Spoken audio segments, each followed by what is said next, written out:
Ellen 24/7 lights up your day with unbeatable shows that guarantees absolute access to stories that revolves around politics, entertainment, and sports, breaking news, plus detailed reports and analysis. At Ellen 24/7, where the story goes, we go.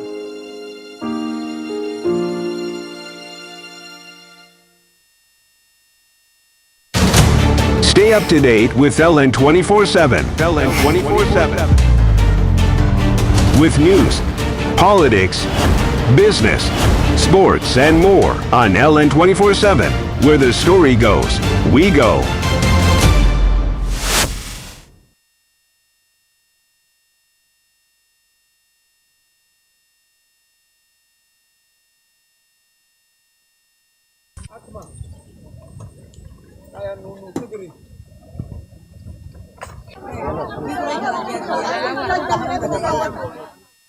Ten years have passed since the horrifying abduction of 276 schoolgirls from the government's girls' secondary school in Chibok, northern Nigeria, by the terrorist group Boko Haram. This tragic event sparked global outrage and brought attention to the plight of the victims and the broader issue of terrorism in Nigeria. As this solemn anniversary is marked, it is essential to reflect on the impact of the Chibok abduction and assess the progress made in addressing the underlying issues that led to it. We shall redouble efforts to ensure that we fulfill our pledge of bringing the remaining girls back home. Already, the credible first step has been taken, and government will sustain the effort until all the remaining girls return safely. These 21 girls will be given adequate and comprehensive medical, nutritional, and psychological care and support. The Chibok abduction had profound and far-reaching consequences, both nationally and internationally. It highlighted the vulnerability of school children in conflict zones and exposed the brutality of Boko Haram's insurgency. The hashtag Bring Back Our Girls campaign galvanized global support for the victims and their families. But despite widespread condemnation, many of the girls remain missing to this day. On one hand, hope has been rekindled because you saw them, you've seen 15 girls, they're looking well. We don't know what they've gone through, but at least they're alive and they're looking well, so we're happy about that. Their parents have identified them, and so hope has been rekindled, but at the same time, the heartbreak has come again. And unfortunately, the parents whose children were not there are devastated. All the parents in Chibok today, they're at the school, they're having a program to mark today and to demand and pressure the government and beg the government to do whatever it can to bring their children back. The psychological trauma inflicted on the survivors and their communities continues to reverberate, underscoring the urgent need for comprehensive support and rehabilitation efforts. Despite efforts made by Nigeria's security forces over the years, the challenge of schools being a soft target for terrorists persists. The latest being the Kuriga school abduction of more than 200 school children in Chinkun Loga of Kaduna State. On today's episode of The Agenda, we wade into the controversies and allegations surrounding the Chibok school mass kidnapping to set the record straight 10 years after, with many still in captivity. Well, thank you for joining us on another edition of the program. And yes, we will be taking a look at the Chibok school abduction, reflecting on the impact and progress after a decade. My name is Henry Williams. Welcome to The Agenda. And on today's program, we're taking a look at some of our talking points on the program. We're revolving around the politics behind kidnappings. We also will be looking at impact of abduction on victims, as well as advocacy for victims of kidnapping. Well, there is so much to unpack on today's edition of the program as we mark 10 years since the Chibok school kidnapping that took place in April 2014. Our guest is Emmanuel Ogebe. He's a human rights activist, and he will be joining us from Washington, D.C. in the United States of America. Well, getting to know who this gentleman is, Emmanuel Ogebe Esquire is a prominent U.S.-based international human rights lawyer in Washington. Was exiled to America after abduction and torture by late dictator Sani Abacha for protesting the assassination of pro-democracy icon Kudirat Abiola over the Nigerian 1993 election. Now in diaspora, advocating in multiple continents, including Europe, North America, Asia, Africa, Australia, and the Middle East. He played a role in shaping U.S. congressional and foreign policy in Nigeria's quest for a stable democracy. His dogged defense of a Nigerian citizen trafficked abroad and sentenced to death pro bono for 15 years led to victory at Indonesia's Supreme Court, which freed him in December 2023. And with that, just in a nutshell of what this gentleman is all about, I'd like to welcome Barrister Ogebe, Emmanuel Ogebe, to the agenda. Hey, thank you very much, Henry. It's always a pleasure to be with you. Great to have you, Barrister, and on a fateful day like this, we're marking 10 years since the kidnap of Chibok schoolgirls took place here in northern parts of Nigeria in April exactly. Looking at the situation, there are events that have taken place today in respect of, what happened on that fateful day. Talking about this, let me take us to that event by the Muritala Mohammed Foundation. I do believe you were part of that conversation today. No, I wasn't part of any conversation today. As you know, I'm in Washington, D.C., and it's morning right here now. So whatever events you were referring to may have been in Nigeria, where it's evening. All right, let's quickly take a look at the timeline before we delve into these issues that you are seeking to unravel before us. You are pained by some narratives that you want to set straight. Let's look at the timeline of the Chibok school kidnapping. In 2014, 276 abducted Chibok schoolgirls. With that, 57 escaped shortly after the abduction. And then in 2018, Salome Koju, she was rescued on January the 4th. Moving on, we had 276, still talking about the abduction of the girls. In 2017, Rikia Gali Abubakar, she was released, 82 released after negotiations on the 6th of May. And in 2016, Amina Ali Nkeki, she was May 17th, was released along with 21 girls, which were also released on October the 13th. Miriam Ali Meyanga was released on November the 15th. So I'm trying to take us on a journey here.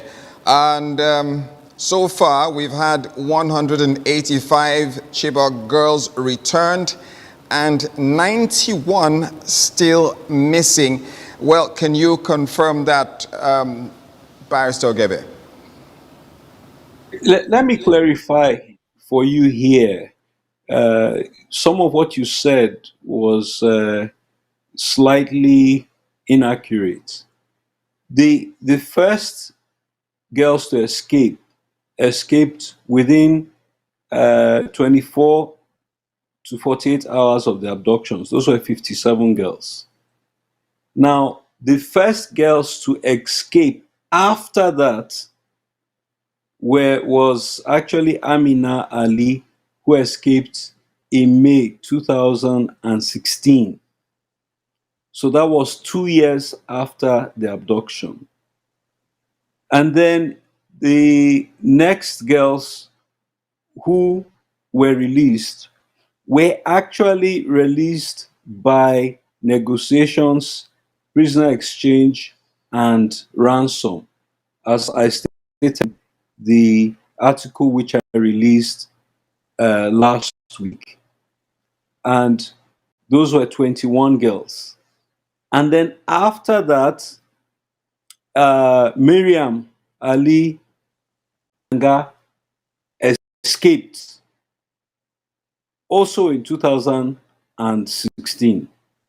So that is the proper sequence of the first few escapees and those released. Okay, was released in 2016. Miriam Ali Mayanga.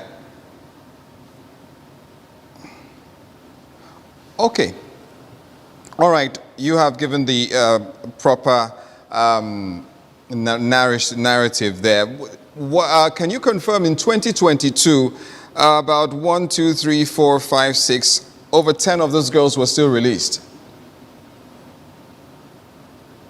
Well, in 2022, I'm not sure the actual number that emerged in 2022. But again, there was no release. There has been no release since 2017. The last release of Chibok girls was in 2017. There have been only 2 releases of Chibok girls in the history of Nigeria. The first release is the one I referred to you now. In 2016, 21 Chibok girls were released under a prisoner swap and ransom arrangement, where 21 were released. And then the second batch of 82 were released in 2017. That's it. In 2022, about 2 or 3 girls were subsequently escaped and were recovered by the Nigerian military. In 2023 again, another 2 or 3 girls were similarly recovered by the Nigerian military. All right, Barrister Ogebe, you were part of the hashtag BBOG movement, and you have made some assertions claiming that the United States did not, the United States of America, the American government did not, how do I put it now, said free these girls. It was the Nigerian government. You were very pained by the narrative brought by the book, Sisterhood, The Secret History of Women at the CIA by Lisa Mundy. And you really want to set the record straight on the narrative that she brought about, talking about the CIA being instrumental to the release of these girls. Can you share your thoughts with us on this? Yes, so let me be very clear. I'm a human rights lawyer. I have been for over 30 years. I have fought military misrule in Nigeria. I have fought democratic misrule in Nigeria consistently for that entire period of time. America has been an ally in some of the struggles to enthrone democracy in Nigeria. America has been helpful in providing me political asylum when my own country imprisoned and tortured me.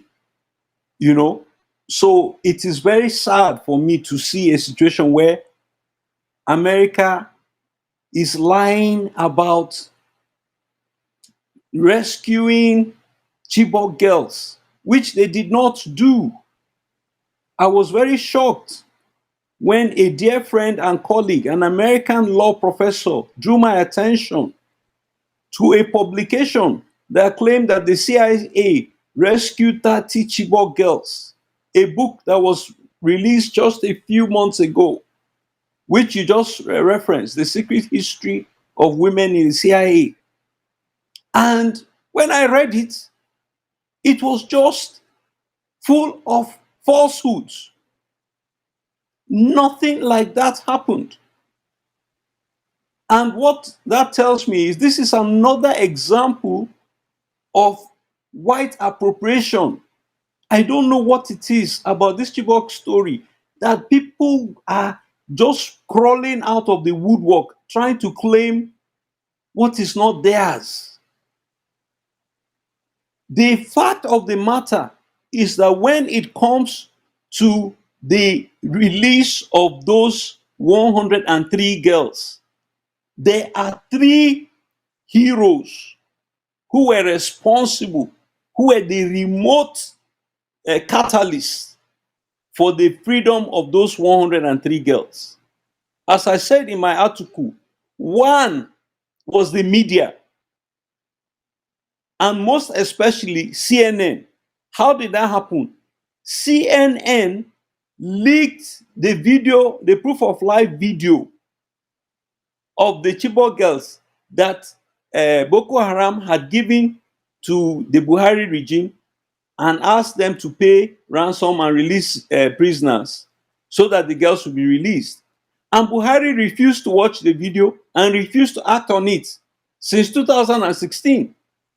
That he didn't want to be emotionally disturbed, so he refused to watch it. So CNN obtained it and released the video to the public. And when the entire world saw the children begging for their lives for the first time since 2014, it touched a nerve. I was in Abuja at the time, and I was with the parents of the children who were shown on the video, and the whole world saw it. And so there was an outcry, and pressure was mounted on Buhari to do something about the children. That was one factor. The second factor was the appearance of Amina Ali. After 2 years in the forest, Amina escaped and came out with her baby. And when her baby was seen, and everybody saw that these girls were still alive, and one of them was able to come out, again, the world was touched. It went round the world. I remember waking up that morning, my phone rang. A journalist from London called me. Can I confirm that a Chibok girl just came out from a captivity? I woke up, I called my contacts in Nigeria. Fortunately, I was in touch with Amina's family and all of that, and they confirmed to me that it was Amina. So it had a reverberative effect around the world. So that put pressure. And then thirdly, the global Bring Back Our Girls campaign.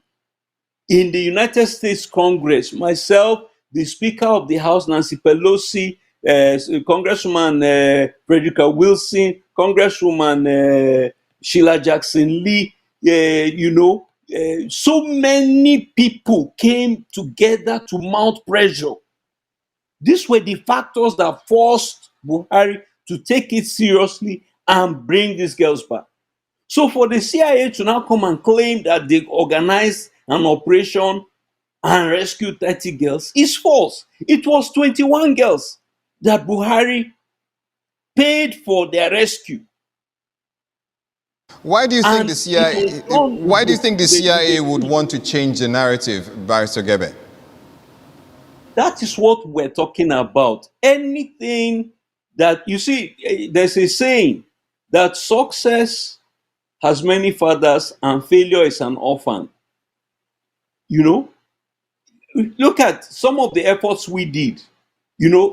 Like I took Chibok girls to America and put them in schools. People who didn't do that, who had no vision, now began to compete against me. Now went to go and carry the girls and to go and claim credits for what they didn't do. This is the kind of world in which we are. Barrister, let's talk about that aspect. There is another side some people are alluding to, that the hashtag BBOG was somewhat of a cash cow for some NGOs to actually make money from international donors. What's your position on that? I don't know how it was a cash cow to make money for international donors. Because what I can tell you is this. The international community contributed billions of of dollars to Nigeria to make schools safe. And from that time till now, schools have not been made safe in Nigeria. I can tell you that I sponsored Chibok girls to the United States who were not being taken care of by the Nigerian government. And guess what? Up till now, as I'm speaking to you, those that the Nigerian government took over, if you hear how much they have spent on them, millions, you cannot see a commensurate graduation and qualification compared to those who millions were not spent on.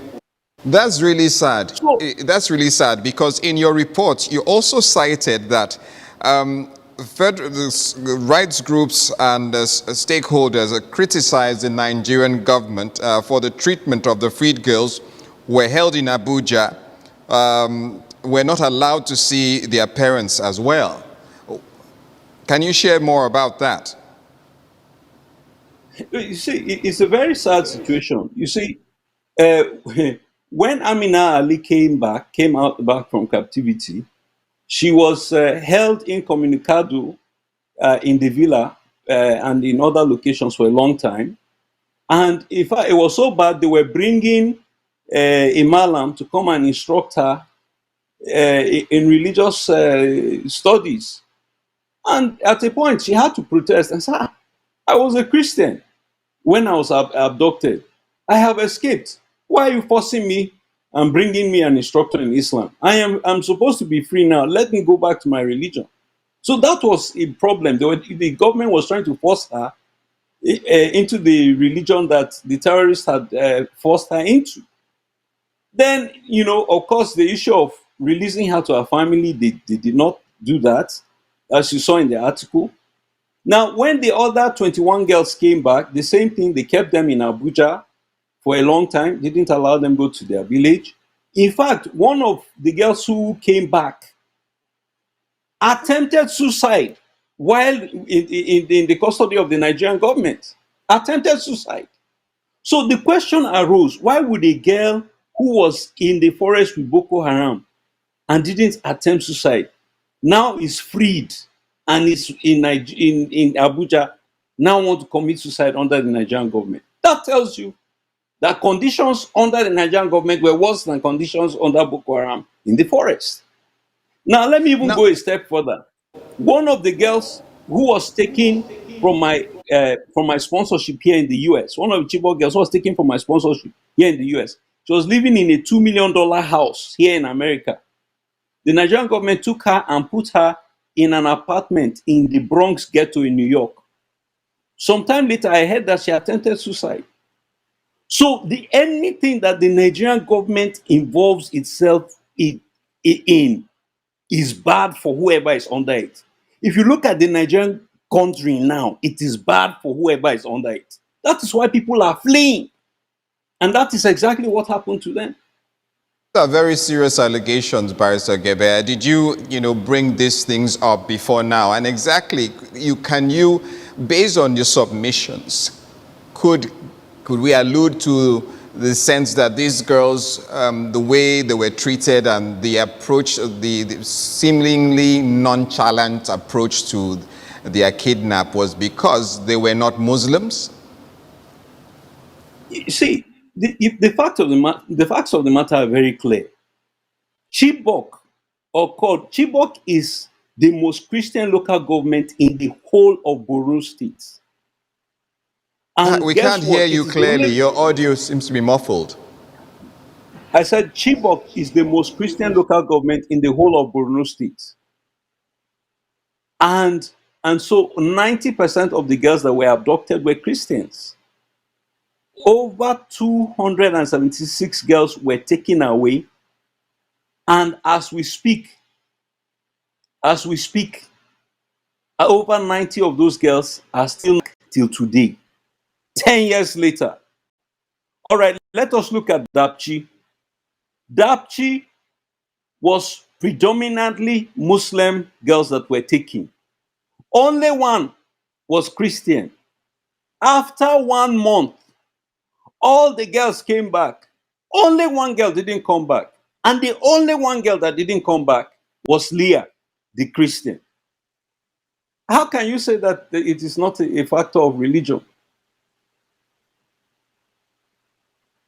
That's really sad. That's really sad, Barrister Ogebe. Now, looking at all these allegations right now, do you think, what can we learn from what has happened in 2014? Do you think government has taken steps? You talked about the issues of the Safe School Initiative, which was actually brought up by Gordon Brown, if I'm correct, spearheaded by him through the UN, to ensure that these schools are safer, children can go to schools. Do you think government has actually responded to the insecurity concerning the schools? Well, from my recollection, a minimum of about $44 million was contributed by, I believe it was Japan, Canada, and several countries. $44 million was contributed for Safe Schools Initiative. As at 1 to 2 years ago, it was reported that Nigerian schools are still less than 50% safe. So it is clear. And when it comes to mass school abductions, Nigeria is still the school mass abductions capital of the world. Last month, in the first week of March,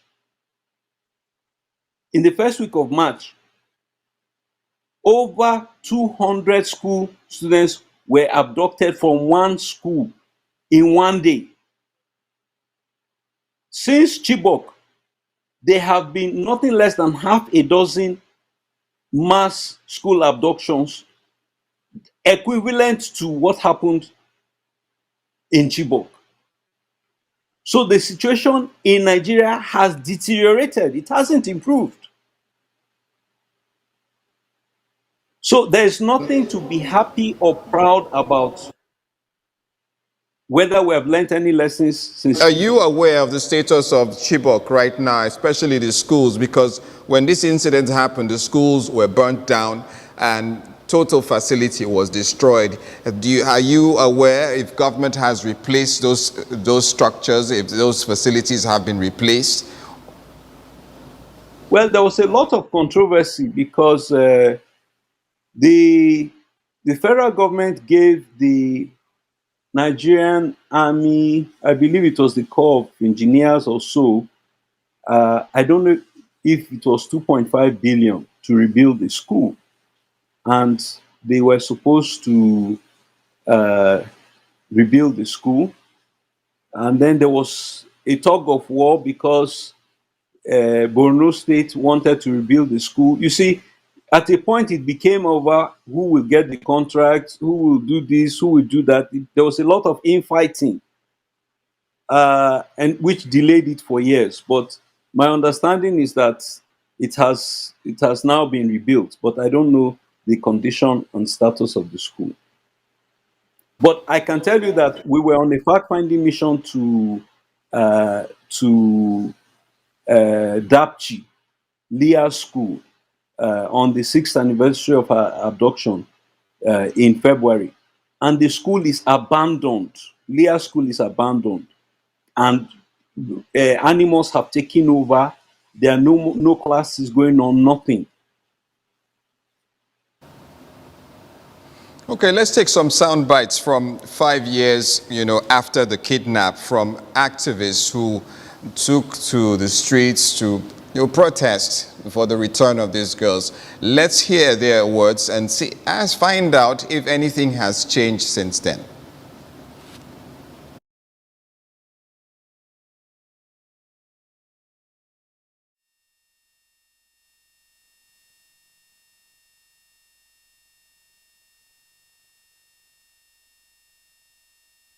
All we need is for our children, our people to continue to further their excursions. But for now, 2 years, no school, no learning in Chibok. We have been begging government to open even a secondary school, government secondary school for boys. Up to now, nothing. Only this female school. And the female school now, where is it? Huh? And really Boko Haram has achieved their aim by saying that they don't want the Western education. You know, we are redundant. We are abandoned by the government, in fact. We are very sorry to mention.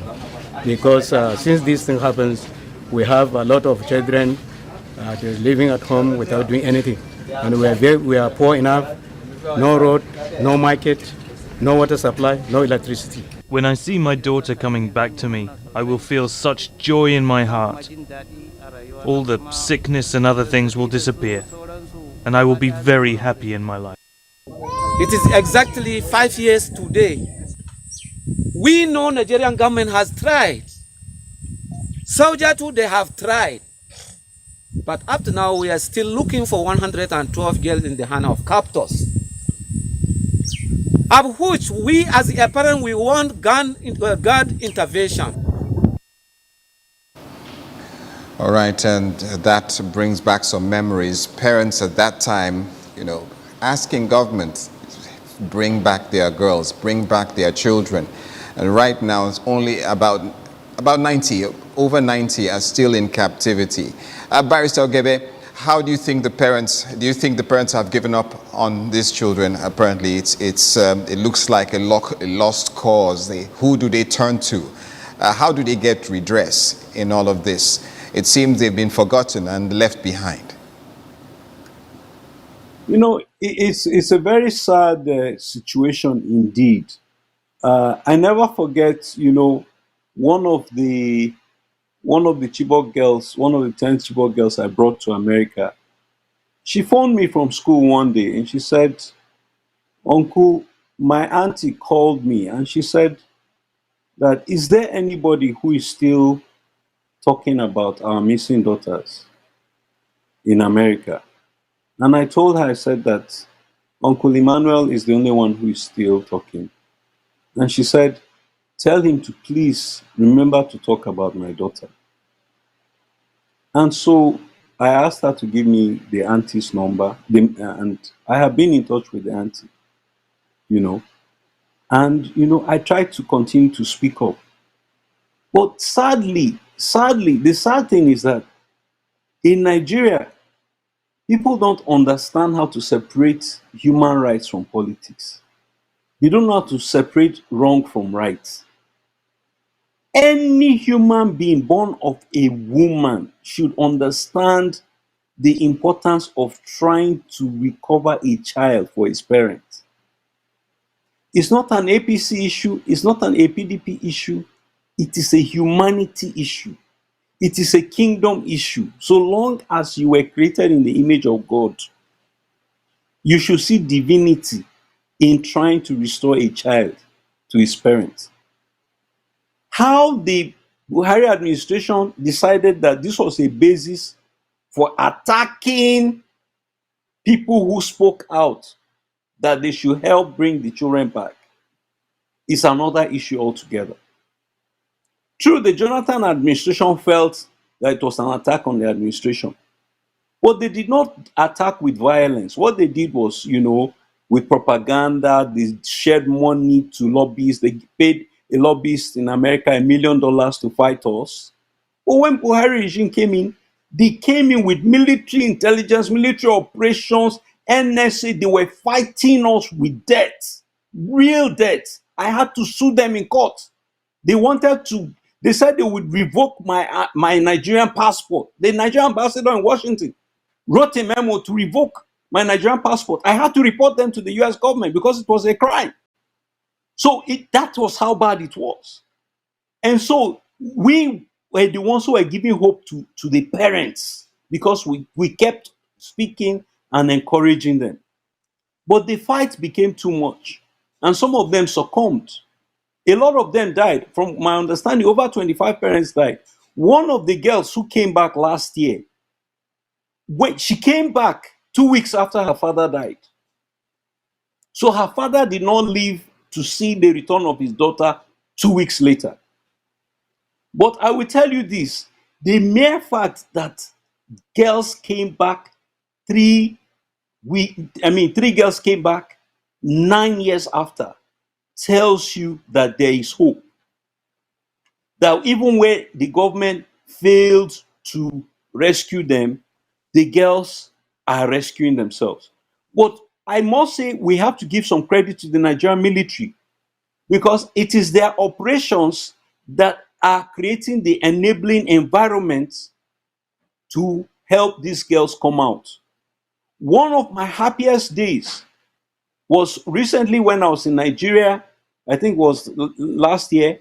I was watching TV and I saw the First Lady, Remi Tinubu, on TV hugging a Chibok girl who had just escaped. It really touched me because it wasn't over politicized like the Buhari era. She hugged her, welcomed her, and spoke kindly to her.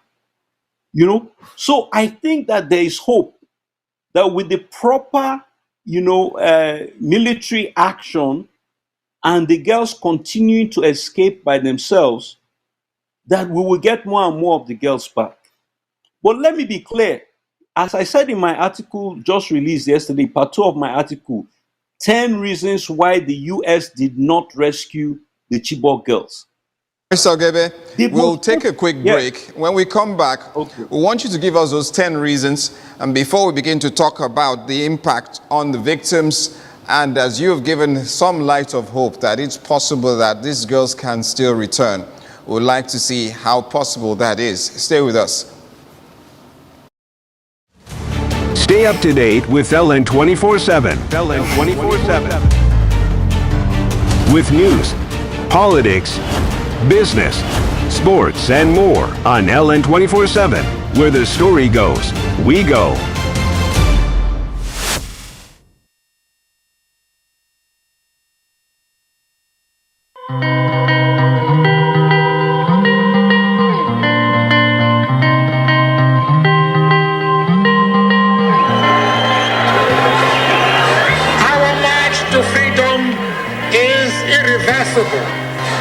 We must not allow fear to stand in our way. I have fought against white domination.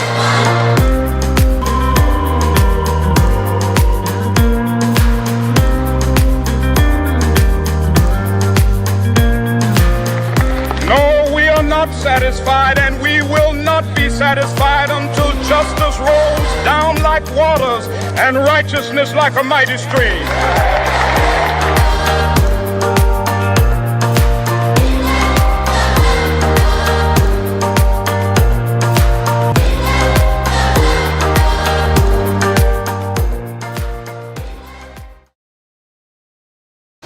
Great to have you back. You're still watching The Agenda, and yeah, we've been reflecting on the moments, the emotions surrounding the Chibok school kidnap 10 years after today, when 276 girls of Chibok school were taken away.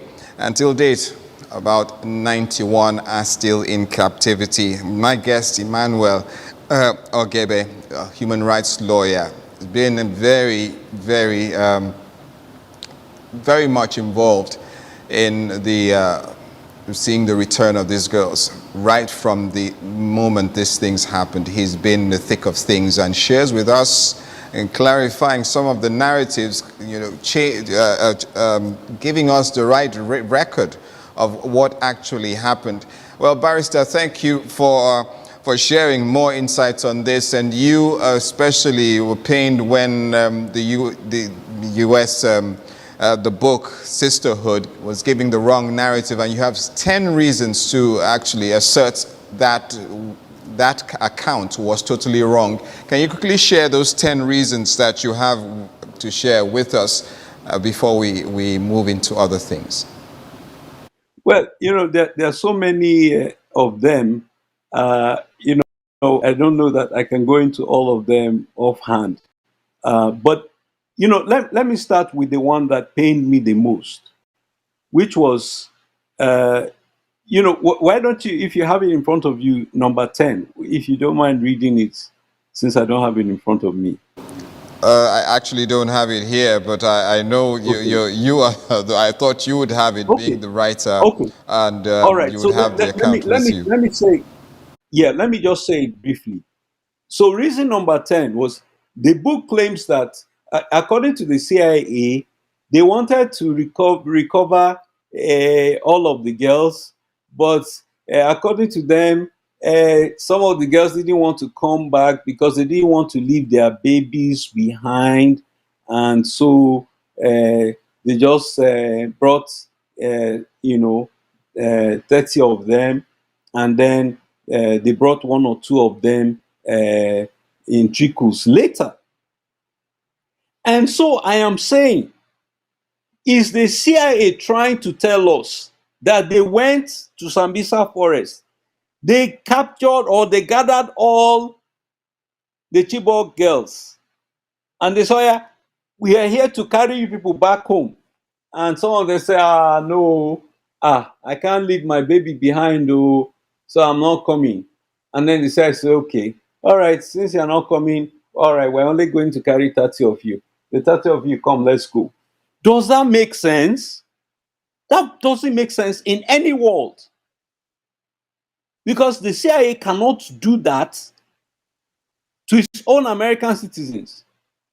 Because they understand the concept of Stockholm Syndrome, which is that somebody who has been in captivity for so long would have now developed a mental condition of empathizing with their captors as a coping mechanism. They are not thinking straight. So you will rescue them and bring them out to a normal environment where they now normalize and can think and function properly for themselves. These girls who were taken as teenagers and have been subject to abuse, you mean that they were in a right thinking state at that point? That is totally not feasible. It makes no sense. Barrister Ogebe, can And you so wade into this yes, for me? I'd like you to yes. share your thoughts on this very critical issue. It's been a very source of huge debate. The issue of amnesty for those who perpetrated these crimes against children like this, and the impact it will have on the victims. Like you said, Amina's mother, still having faith in the Nigerian government. How will this affect those who have been adversely affected by these kidnappings, where the children have been taken away from them? And the government now giving amnesty to over 200 repentant, as it says, Boko Haram terrorists. You see, what we have in Nigeria is not amnesty, we have impunity. And any system where there is impunity is not a system. Jungle, where anybody can do and undo without consequence. There's no rule of law. That is not a civilization. The wives of Boko Haram terrorists, they are living where they are kept is more luxurious than the IDP camps of victims. They operate in dollars and euros, whereas in IDP camps, the women have to perform sex acts just to get basic amenities from camp officials. These are all documented things that are going on. In fact, women in IDP camps were so deprived that they went out in search of what to eat, and hundreds of them were abducted in the first week of March by Boko Haram. So what has happened in Nigeria is that aggressors have been so pampered and victims have been so deprived that it is now we're teaching our society a distorted value system, that it is better to be an aggressor than to be a victim, that it is a crime and it is an honor to be an aggressor. So I was very sad when I saw that one of the terrorists who abducted the Chibok was given a light prison sentence. And I said to myself, what kind of justice is this? The girls are not back, and yet this man has been given a sentence he will serve, and he might even be released early under amnesty, and he will go, and the parents are still there. They will never see their daughters, and this man has gone scot-free. And that is not justice. You cannot create a society based on such a distorted value system. I'd like to ask you I'd like to Go ask you ahead. two questions in one here, sir. Do you think that religion has played a critical role in what has happened here? And you think that this was part of the grand plan, talking about removing President Goodluck Jonathan from power? Do you think this was, politically motivated at the beginning? I mean, no, you see, religion has always been a factor. There's no two ways about it.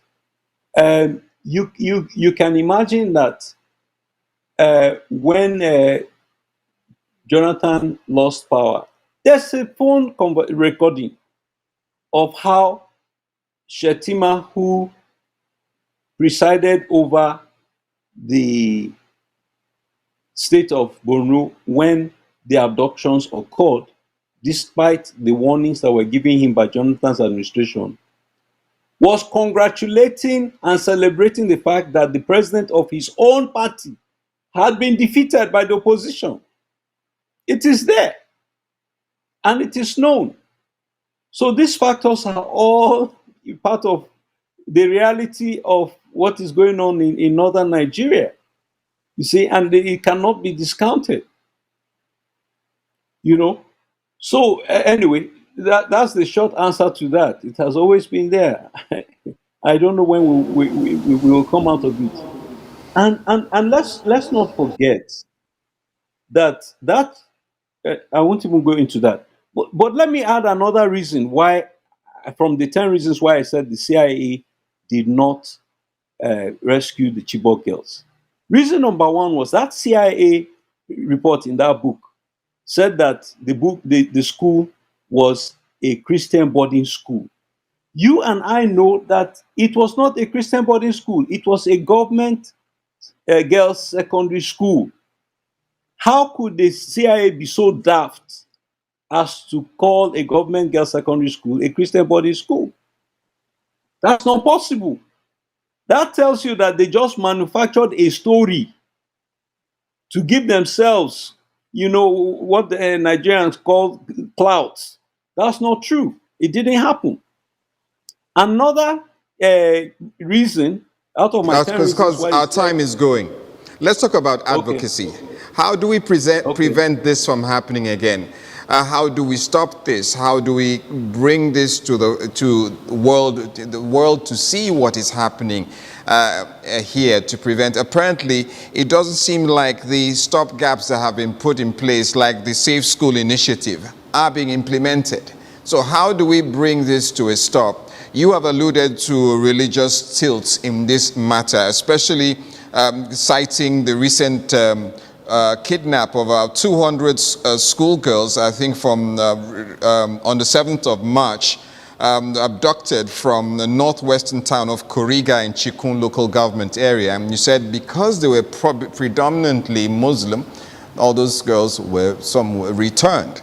Now, how do we stop this and see that things are dealt with on a level playing field? Well, to be frank, you see, we have to reverse the incentive structure of kidnapping.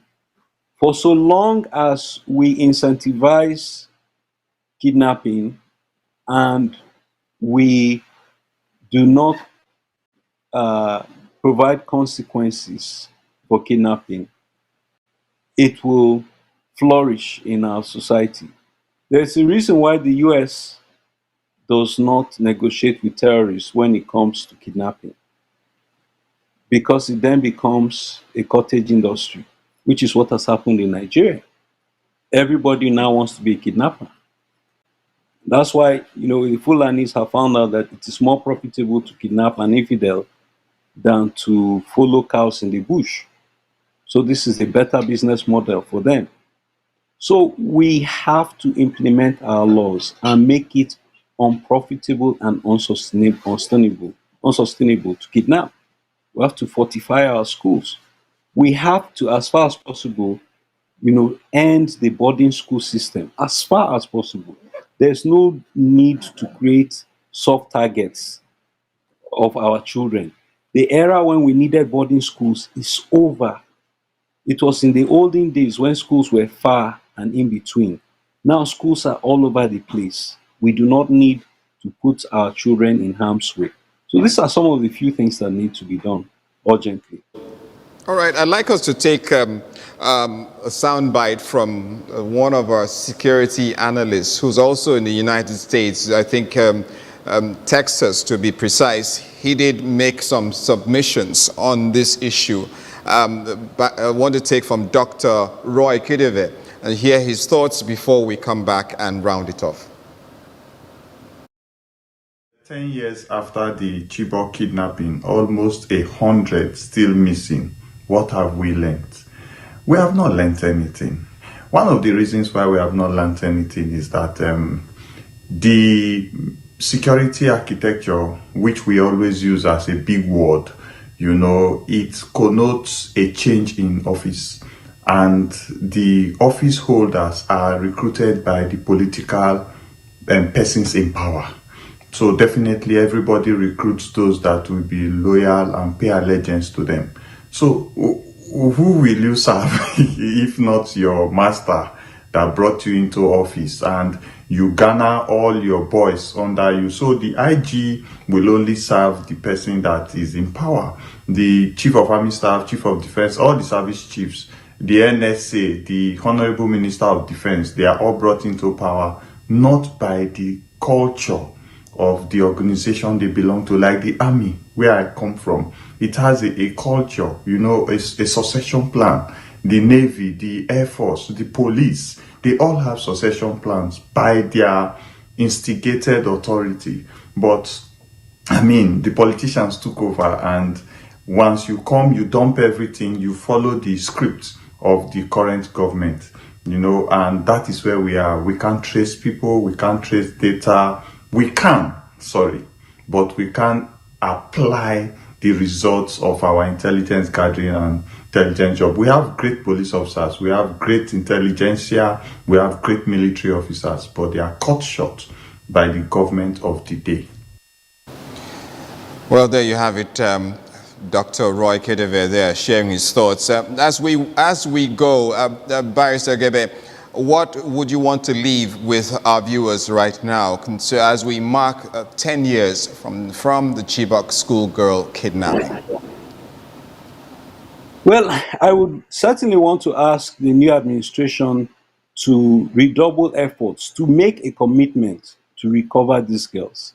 At least, Senator Remy said that a girl was recovered under the administration, and I hope that they will make an effort to recover more. The fact that they got back some girls in Kaduna, some students in Kaduna, is a good sign. But I also want to use the opportunity to throw a challenge to the Nigerian government. I want them to show the money that they spent on the girls in America, the dollars they spent from the Nigerian economy. I will show the dollars that I spent from the US economy. Let them show Nigerians the dollars they spent from the Nigerian economy on those girls.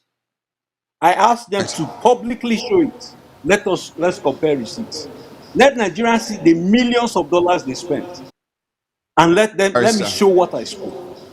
Thank you. Thank you, Barrister, for sharing your thoughts. It's been great having you.